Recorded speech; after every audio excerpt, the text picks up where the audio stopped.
Di sini jurnal acuan yang saya gunakan adalah jurnal Recent Progress in Treating Protein Ligand Interaction with Quantum Mechanical Methods yang sudah terdaftar di database PubMed. Dalam jurnal ini dikatakan bahwa dalam suatu desain obat secara virtual ada dua inti, yaitu yang pertama adalah bagaimana teknik komputasi itu bisa memprediksi secara kuat dan akurat, dan juga kekuatan relatif dari interaksi protein atau ligan itu sendiri. Namun dalam jurnal ini juga dikatakan bahwa sebuah strategi komputasi yang sebenarnya itu memiliki kemampuan untuk mengevaluasi afinitas mengikatan protein atau ligan dengan cepat dan efisien itu masih sangat minim digunakan karena masih minimnya pemahaman dari teknik komputasi secara virtual itu sendiri. Nah, dalam jurnal ini juga dikatakan jika metode mekanika kuantum diterapkan, jadi ini adalah salah satu metode virtual screening juga yang digunakan.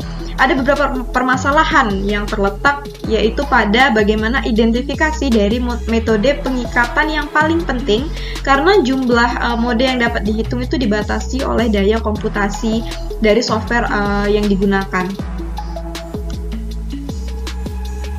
Nah, selanjutnya ini adalah satu dari dua teknik yang dijelaskan dalam jurnal ini. Yang pertama itu adalah dispersion corrected dan density functional theory atau DFTD, di mana kebanyakan metode DFTD ini dilakukan pada sistem model dan terutama itu pada inang.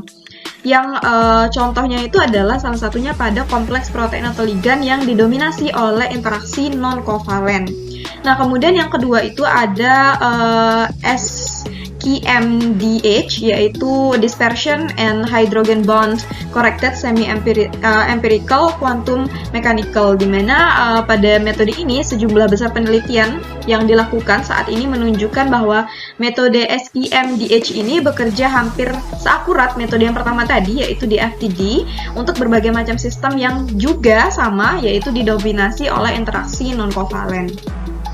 Nah, dalam jurnal ini dikatakan bahwa metode DFTD sendiri itu menunjukkan akurasi yang hampir mendekati keakuratan dari pendekatan kimia kuantum yang paling canggih, namun memang cukup mahal secara metodenya. Sedangkan untuk metode SQMDH sendiri itu juga hampir mendekati keakuratan DFTD, tetapi memiliki suatu kelemahan, yaitu adanya potensi kesalahan hypersurface yang bisa menyebabkan masalah nantinya saat mengoptimalkan sistem yang sangat simetris seperti SQMDH ini.